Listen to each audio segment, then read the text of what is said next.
Bismillahirrahmanirrahim. Assalamualaikum students, I hope your day is going well. I am your chemistry teacher and today we will start our first chapter, Fundamentals of Chemistry. Let's start. We will start from introduction. Our first topic is introduction. First of all, we will learn what is science. Science is the knowledge, but what type of knowledge? ऐसा knowledge जिससे हम इस दुनिया को समझते हैं, यानी कि इस वर्ल्ड में जो कुछ हो रहा है उसकी understanding of world and how it's working, और इसमें जो कुछ हो रहा है वो किस तरह से हो रहा है, यह है हमारे पास साइंस. अब केमिस्ट्री जो हमारा मेन टॉपिक है कि केमिस्ट्री क्या है.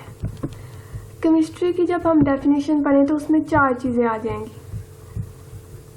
केमिस्ट्री में हम पढ़ते हैं मैटर की composition, structure, properties and reactions. यानी कि कंपोजिशन यानी कि कोई भी मैटर आपको पता है कि हर वो चीज़ जो वज़न रखती है और जगह घेरती है, which have mass and occupy space, उसकी हम कंपोजिशन पढ़ते हैं, यानी कि वो किन किन चीज़ों से मिलकर बनी है. फॉर एग्जांपल अगर हम वाटर की बात करते हैं तो वो हाइड्रोजन एंड ऑक्सीजन से मिलकर बना है, तो हाइड्रोजन एंड ऑक्सीजन उसकी कंपोजिशन है. उसके बाद है स्ट्रक्चर, कि वो किस तरह से बना है, यानी उसकी शक्ल और सूरत कैसी है, स्ट्रक्चर कैसा है मैटर का. फॉर एग्जांपल अगर हम वाटर की एग्जांपल ले लें तो उसमें हाइड्रोजन एंड ऑक्सीजन से मिलकर वो बना है, तो उनकी अरेंजमेंट किस तरह से होगी, तो उसका क्या स्ट्रक्चर होगा ये. और उसके बाद प्रॉपर्टीज़, जैसे वाटर की अगर हम एग्जांपल लें यहाँ पर फिर, तो melting point, boiling point, freezing point, ये सब प्रॉपर्टीज़ होती हैं. तो अगर वाटर की बात करें तो हमें पता है उसका बॉइलिंग पॉइंट 100 डिग्री सेल्सियस है, तो ये उसकी प्रॉपर्टी में आ जाएगा. इसी तरह बहुत सी प्रॉपर्टीज़. और रिएक्शंस में क्या होगा कि वो बाकी के जो मॉलिक्यूल्स जितने भी कंपाउंड्स हैं, एलिमेंट्स हैं, उनके साथ वो कैसे रिएक्ट करता है. ठीक है, ये सब हम स्टडी करते हैं केमिस्ट्री में. ओके, नेक्स्ट है इम्पोर्टेंस ऑफ केमिस्ट्री, यानी कि केमिस्ट्री की इम्पोर्टेंस क्या है, उसने हमें डेली लाइफ में क्या क्या सहूलतें दी हैं, क्या क्या बेनिफिट्स दे रही है. तो इसमें सबसे पहले हमारे पास आ रहे हैं पेट्रोकेमिकल प्रोडक्ट्स. जितने भी पेट्रोकेमिकल प्रोडक्ट्स हैं वो सब केमिस्ट्री को स्टडी करके बने हैं. उसके बाद आ जाती हैं medicines are very important in our life. और उसके बाद है drugs, soaps, detergents, paper, plastic, paints, pigments यानी कलर्स, इंसेक्टिसाइड्स कहते हैं ऐसे केमिकल्स जो इंसेक्ट्स को किल करने के लिए यूज़ होते हैं. उसके बाद है पेस्टिसाइड्स. ये सब जो जितनी भी चीज़ों के हमने नाम पढ़े हैं, उसके अलावा क्लॉथ्स है, फूड, प्लास्टिक, ये सब चीज़ें जितनी भी हैं ये सारी लेबॉर्ट्री में तैयार होती हैं चीज़ें या फिर इंडस्ट्रीज़ में. और ये किस तरह से हम तक पहुंची हैं, सिर्फ केमिस्ट्री को स्टडी करके. इन सब की बारे में हम स्टडी करते हैं केमिस्ट्री में. तो इससे आपको अंदाज़ा हो गया होगा कि इम्पोर्टेंस क्या है हमारी लाइफ में केमिस्ट्री की. लेकिन जहाँ पे इसकी इतनी ज़्यादा इम्पोर्टेंस है वहीं पे इसके कुछ नुकसानात भी हैं. अब नुकसानात क्या हैं, जब हम केमिस्ट्री में किसी भी चीज़ की कंपोजिशन के लिए हम केमिकल इंडस्ट्रीज कायम करते हैं तो उसकी वजह से भी टॉक्सिक वेस्ट प्रोड्यूस होते हैं, वाटर कंटेमिनेट होता है और एयर भी पोल्यूटेड होती है. यानी कि इंडस्ट्रीज़ में से निकलने वाले जहरीले केमिकल्स जो वाटर में अंदर जाकर वाटर पोल्यूशन काज करते हैं और एयर पोल्यूशन काज करते हैं. ठीक है, लेकिन अगर देखा जाए तो इन प्रॉब्लम्स का सॉल्यूशन भी हम केमिस्ट्री को ही स्टडी करके हासिल करते हैं. इसके बाद आ जाएगा हमारे पास नेक्स्ट टॉपिक है branches of chemistry. There are total 8 branches of chemistry: physical chemistry, organic chemistry, inorganic chemistry, biochemistry, industrial chemistry, nuclear chemistry and environmental chemistry, and last पे है हमारे पास एनालिटिकल केमिस्ट्री. अब हम इसे बुक से एक दफ़ा रीड कर लेते हैं. ये हमारे पास है first chapter fundamentals of chemistry, page number 1. या आ जाए आप पेज नंबर 2 पे. सबसे पहले है हमारे पास इंट्रोडक्शन. अभी मैंने आपको स्लाइड्स में जो भी समझाया है उसकी एक दफ़ा हम बुक से रीडिंग करेंगे. The knowledge that provide understanding of this world and how it works is science. The branch of science यानी कि साइंस की ऐसी ब्रांच, ऐसी शाख which deals with the composition, structure, properties and reactions of matter is called chemistry. ये है हमारे पास chemistry की डेफिनेशन। इसको आपने अच्छे से लर्न कर लेना है और आपके जो चंक में फर्स्ट क्वेश्चन है डिफाइन केमिस्ट्री, वो भी यही है। ठीक है, आपने इसे कॉपी में लिख लेना इस क्वेश्चन को और साथ ही इसे लर्न भी कर लेना। अब हम दोबारा रीडिंग की तरफ आ रहे हैं। The development of science and technology has provided us a lot of facilities in daily life. कि केमिस्ट्री की स्टडी ने और टेक्नोलॉजी की डेवलपमेंट ने हमें बहुत सी आसानियाँ पैदा की हैं हमारी ज़िंदगी में। तो इसकी इम्पोर्टेंस के पेट्रोकेमिकल प्रोडक्ट्स में, मेडिसिन्स में, सोप्स, इंडस्ट्रीज़, पेपर, प्लास्टिक्स, ये सब जो मैंने आपको पहले भी पढ़ाया, इस पैराग्राफ में बताया गया इसकी इम्पोर्टेंस। और वहीं पे इसका डिसएडवांटेजेस क्या, कंटेमिनेट करता है ये वाटर को और एयर को पोल्यूट करता है। इसके बाद आ जाता है हमारे पास on the other hand chemistry also provide knowledge and techniques to improve our health and environment and to explore and to conserve the natural resources. यानी कि अगर इसके ये सारे डिसएडवांटेजेस हैं कि ये पोल्यूशन पैदा कर रहा है, तो वहीं पे इसी का नॉलेज केमिस्ट्री का ही और टेक्निक्स, केमिस्ट्री की ही टेक्निक्स हमें ये नॉलेज प्रोवाइड करते हैं कि किस तरह से हम इम्प्रूव कर सकते हैं हेल्थ को और इन्वायरमेंट को, और किस तरह से हम अपने नेचुरल रिसोर्सेज को कंजर्व कर सकते हैं, यानी बचा सकते हैं।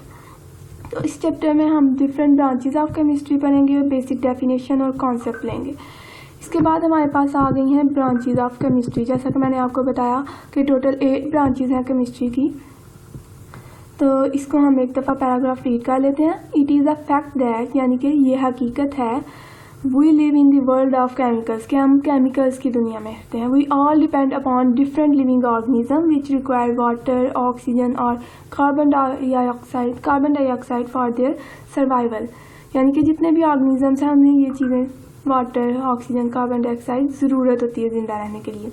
To date chemistry has a wide scope in all aspects of life and is serving the humanity day and night. यानी कि केमिस्ट्री का इतना ज़्यादा स्कोप है और ये हमारी ज़िंदगी में इतनी अहम किरदार अदा कर रही है, इतना कि दिन रात ये ह्यूमैनिटी को सर्व कर रही है। इसके बाद है कि केमिस्ट्री को हम डिवाइड करते हैं फॉलोइंग ब्रांचेस में: physical chemistry, organic chemistry, inorganic chemistry, biochemistry, industrial chemistry, nuclear chemistry, environmental chemistry and analytical chemistry. अब हम वन बाय वन इन सबको स्टडी कर लेंगे। सबसे पहले है हमारे पास फिजिकल केमिस्ट्री। फिजिकल केमिस्ट्री क्या है? Physical chemistry is the branch of chemistry that's in which we study relationship between composition and physical properties of matter. यानी कि इस साइंस की केमिस्ट्री की वो ब्रांच है जिसमें हम मैटर की कंपोजिशन और फिजिकल प्रॉपर्टीज के दरमियान रिलेशनशिप को स्टडी करते हैं। और मैटर क्या है आपको पता है, which have mass and occupy space. और मैटर की जब हम कंपोजिशन, यानी कि वो किन किन चीज़ों से मिलकर बना है और उसकी प्रॉपर्टीज़ क्या हैं, उसके रिलेशनशिप को स्टडी करते हैं, तो इसको हम कहते हैं फिजिकल केमिस्ट्री। अब फिजिकल प्रॉपर्टीज़ में क्या क्या प्रॉपर्टीज़ आ जाएंगी? स्ट्रक्चर ऑफ एटम, यानी कि जिस भी मैटर को हम स्टडी कर रहे हैं उसका स्ट्रक्चर, फॉर्मुलेशन ऑफ मॉलिक्यूल्स, उस मैटर में मॉलिक्यूल्स की फॉर्मेशन, यानी कि वो किस तरह से आपस में ज्वाइन है, behaviour of gases, liquid and solids. Matter में यही 3 स्टेट्स है ना, गैसेज, लिक्विड एंड सॉलिड, इनके बिहेवियर को भी हम स्टडी जब करते हैं तो वो उसकी फिजिकल प्रॉपर्टी होती है। एंड इफेक्ट ऑफ टेम्परेचर, और टेम्परेचर भी एक फिजिकल प्रॉपर्टी है। तो जब इसके इफेक्ट को हम स्टडी करते हैं डिफरेंट थिंग्स पे, जैसे अगर वाटर की एग्जांपल लें तो वाटर पे टेम्परेचर का इफेक्ट क्या होगा कि 100 डिग्री सेंटीग्रेड पर वाटर बॉयल करेगा और 0 डिग्री सेल्सियस पे फ्रीज करेगा। तो ये उसका अफेक्ट है टेम्परेचर का वाटर पे। तो इन सब चीज़ों को जब हम स्टडी करते हैं तो इसे हम कहते हैं फिजिकल केमिस्ट्री। नेक्स्ट है हमारे पास ऑर्गेनिक केमिस्ट्री। ऑर्गेनिक केमिस्ट्री में क्या है कि ये ऐसी ब्रांच है केमिस्ट्री में जिसमें हम कार्बन और हाइड्रोजन के कोवेलेंट कंपाउंड्स को स्टडी करते हैं। यानी एलिमेंट्स तो हमारे पास बहुत ज़्यादा हैं, carbon, hydrogen, oxygen, potassium, sodium, ये सारे हमारे पास एलिमेंट्स हैं। लेकिन जब हम सिर्फ कार्बन और सिर्फ हाइड्रोजन, इनके कोवेलेंट कंपाउंड्स को स्टडी करते हैं तो इसे हम कहते हैं ऑर्गेनिक केमिस्ट्री। अब इसका स्कोप क्या है? स्कोप मीन्स एप्लीकेशन, कहाँ कहाँ पे इसको यूज़ किया जाता है। पेट्रोलियम, ये आपको पहले भी मैं बता चुकी हूँ। पेट्रोलियम यानी कि पेट्रोल जिससे निकलता है, एक प्रोसेस है। और उसके अलावा इसमें बहुत सी और फिर और प्रोडक्ट्स भी आ सकते हैं जो पेट्रोकेमिकल प्रोडक्ट्स जिन्हें हम कहते हैं, और पेट्रोकेमिकल्स और फार्मास्यूटिकल इंडस्ट्रीज़। फार्मास्यूटिकल इंडस्ट्रीज़ उन इंडस्ट्रीज़ को कहते हैं जिनमें अद्वियात बनती हैं, यानी मेडिसिन्स की जो तैयारी होती है वो फार्मास्यूटिकल इंडस्ट्रीज़ में होती है। ये सब इंडस्ट्रीज़ पेट्रोकेमिकल, फार्मास्यूटिकल, ये ऑर्गेनिक केमिस्ट्री की एग्जाम्पल में आ जाएंगे, इसके स्कोप में आ जाएंगे। एप्लीकेशन भी कह सकते हैं और यूजेस भी कह सकते हैं। इसके बाद है इनऑर्गेनिक केमिस्ट्री। अब इनऑर्गेनिक केमिस्ट्री क्या है? All elements and their compounds except carbon and hydrogen. Organic में हमने पढ़ा था जो सिर्फ कार्बन और हाइड्रोजन को से जो बने हैं कंपाउंड उनको स्टडी करते हैं। अब इनऑर्गेनिक क्या है? उसका उल्टा है, यानी कार्बन और हाइड्रोजन के अलावा जितने भी बाकी सारे एलिमेंट्स हैं उनके कंपाउंड्स को जब हम स्टडी करेंगे तो ये हमारे पास आ जाएगी इनऑर्गेनिक केमिस्ट्री। उसके बाद है एप्लीकेशंस, यानी कि इनऑर्गेनिक केमिस्ट्री की एप्लीकेशंस क्या क्या है? ग्लास, सीमेंट, सिरामिक्स, मेटलर्जी, यानी कि ग्लास जितने भी किस्म का ग्लास है जो हम मुख्तलिफ बर्तनों पे भी यूज़ करते हैं, खिड़कियों में इस्तेमाल करते हैं, विंडोज़ में, डोर्स में, और भी बहुत से प्रोडक्ट्स की फॉर्मेशन में जो ग्लास इस्तेमाल होता है, उसकी जितनी भी इंडस्ट्रीज़ हैं वो सारी इनऑर्गेनिक केमिस्ट्री में आएंगी। उस इनऑर्गेनिक केमिस्ट्री में हम स्टडी करते हैं इसको। उसके बाद है सीमेंट, इसकी फॉर्मेशन भी इनऑर्गेनिक केमिस्ट्री को स्टडी करके करते हैं हम। सिरामिक्स है, मेटलर्जी है। मेटलर्जी क्या है? Extraction of metals from ores, यानी कि जितने भी मेटल्स हैं जब हम उनको उनके ओरिजिनल सोर्सेज से यानी ओर्स से एक्सट्रैक्ट करते हैं तो उस टेक्निक को कहते हैं मेटलर्जी। तो मेटलर्जी भी इनऑर्गेनिक केमिस्ट्री में आ जाएगी। अब हम रीड कर लेते हैं बुक से।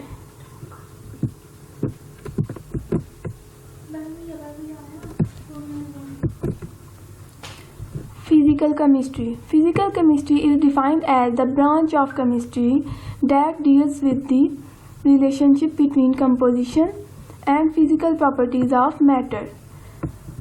यानी कि फिजिकल केमिस्ट्री को हम इस तरह से डिफाइन करेंगे कि ये केमिस्ट्री की एक ऐसी ब्रांच है जिसमें हम मैटर की कंपोजिशन और फिजिकल प्रॉपर्टीज़ के दरमियान रिलेशनशिप को स्टडी करते हैं एंड चेंजेस इन दैम, और उसके अलावा इसमें जो चेंजेस आती हैं उसको भी स्टडी करेंगे इसमें। The properties such a structure of atoms और formation of molecule, behaviour of gases, liquid and solids and the study of the effect of temperature or radiation on matter are studied under this branch. इसके बाद है organic chemistry. Organic chemistry is the study of covalent compounds of carbon and hydrogen and their derivatives. यहाँ आप देख रहे हैं कि brackets के अंदर हाइड्रोकार्बन्स लिखा हुआ है। जो कार्बन और हाइड्रोजन के जितने भी कंपाउंड्स होते हैं उनको हम उनके लिए ये वर्ड यूज़ करते हैं हाइड्रोकार्बन्स का। एंड देयर डेरिवेटिव्स का क्या मतलब है? इसका मतलब है कि कार्बन और हाइड्रोजन इनको मिला के और भी जितने भी कंपाउंड्स इनको मिला के बनेंगे वो डेरिवेटिव्स होंगे, वो भी ऑर्गेनिक केमिस्ट्री में ही आ जाएंगे। अब जितने भी ऑर्गेनिक कंपाउंड्स हैं वो नेचुरली भी एग्जिस्ट करते हैं, यानी नेचर में भी पाए जाते हैं, और लेबॉरेटरीज में भी इनको प्रिपेयर किया जाता है। Organic chemist determine the structure and properties of these naturally occurring as well as synthesized compounds.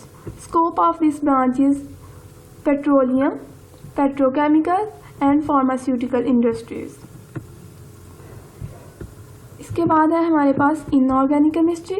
ये भी आपको पहले मैं समझा चुकी हूँ, अब रीड कर लेते हैं। Inorganic chemistry deals with the study of all elements and their compounds except those of compounds of carbon and hydrogen, यानी हाइड्रोजन और कार्बन के कंपाउंड्स के अलावा ऑल एलिमेंट्स, जितने भी एलिमेंट्स हैं जब हम उन्हें स्टडी करते हैं तो ये इनऑर्गेनिक केमिस्ट्री में आ जाएगा। And their derivatives. It has application in every aspects of chemical industries such as glass, cement, ceramics and metallurgy. Next branch of chemistry है हमारे पास बायोकेमिस्ट्री। अब आप इसके नेम से ही अंदाज़ा लगा लें, बायो एंड केमिस्ट्री। बायो से मुराद है लिविंग थिंग्स, जितनी भी लिविंग थिंग्स हैं, लिविंग ऑर्गेनिजम्स। जब हम in which we study structure, composition and chemical reaction occurring in living organism, यानी कि जब हम इन 3 पॉइंट्स को लिविंग ऑर्गेनिजम्स में स्टडी करते हैं तो फिर हम कहते हैं कि हम बायोकेमिस्ट्री स्टडी कर रहे हैं, ठीक है। और इसकी एप्लीकेशंस क्या हैं? Medicines, food science and agriculture. अब मेडिसिन में किस तरह से, मेडिसिन्स कौन यूज़ करता है? लिविंग ऑर्गेनिजम्स यूज़ करते हैं ना, ह्यूमंस, और इसके अलावा एनिमल्स पे भी यूज़ होती हैं। तो इसका मतलब कि मेडिसिन्स क्योंकि केमिस्ट्री की फील्ड में आती हैं और ये लिविंग ऑर्गेनिज्म से रिलेटेड भी हैं, तो ये किसकी फील्ड में आएंगी? बायोकेमिस्ट्री की। उसके बाद है फूड साइंस। अब पहले तो सिर्फ नेचुरल फूड यूज़ होता था, यानी कि जितने भी वेजिटेबल्स हैं, फ्रूट्स हैं या मीट है, लेकिन अब बहुत से सिंथेटिक फूड्स भी हैं, जैसे जंक फूड जो हम खुद प्रिपेयर करते हैं।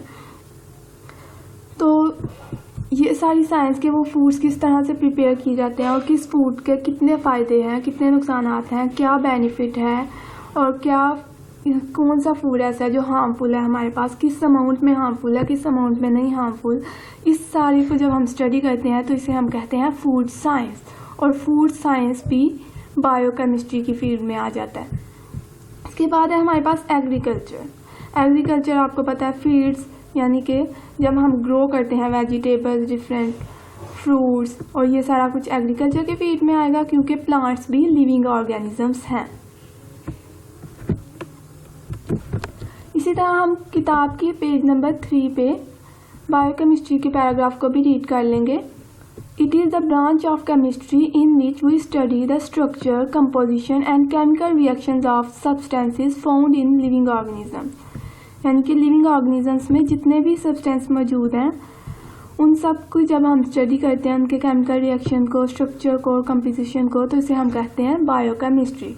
It covers all the chemical processes taking place in living organisms such as synthesis and metabolism of biomolecules like carbohydrates, proteins and fats. Biochemistry emerged as a separate discipline when scientists began to study how living things obtain energy from food or how the fundamental biological changes occur during a disease. यानी कि biochemistry का scope तब ये spread किया, यानी और इसे एक अलहदा डिसिप्लिन के तौर पर स्टडी किए जाने लगा जब साइंटिस्ट ने ये स्टडी किया कि जो लिविंग थिंग्स हैं, यानी ह्यूमंस हैं, एनिमल्स हैं, प्लांट्स हैं, ये फूड को किस तरह से एनर्जी में कन्वर्ट करते हैं, उनसे कैसे एनर्जी ऑब्टेन करते हैं और मुख्तलिफ डिजीज़ कैसे प्रोड्यूस होती हैं और फिर उनका हल क्या है। Examples of applications of biochemistry are in the fields of medicine, food science and agriculture. और वही के इसके जो यूजेस हैं, एप्लीकेशन है, स्कोप है, आप इसके लिए तीनों अल्फाज यूज़ कर सकते हैं, 3 words, applications, uses and scope. ये सेम मीनिंग है इनका। अभी तक हमने इंट्रोडक्शन और ब्रांचेस स्टडी की हैं, तो आज के हमारे लेक्चर में सिर्फ इतना ही होगा। अब आपका क्या होमवर्क है कि आपने जो आपके चंक में ये फर्स्ट क्वेश्चन है डिफाइन केमिस्ट्री, और उसके बाद सेकंड क्वेश्चन है write down the names of branches of chemistry, और थर्ड क्वेश्चन है what is physical chemistry. Fourth question है define biochemistry, what are its application. ये अभी जो जितना भी हमने पढ़ा है वो सारे इस क्वेश्चन को कवर करने हैं। आपने ये जो 4 क्वेश्चंस हैं पहले, इनको अच्छी तरह से लर्न कर लेना है और अपनी कॉपीज़ में इनको लिख लेना है। अल्लाह हाफिज़।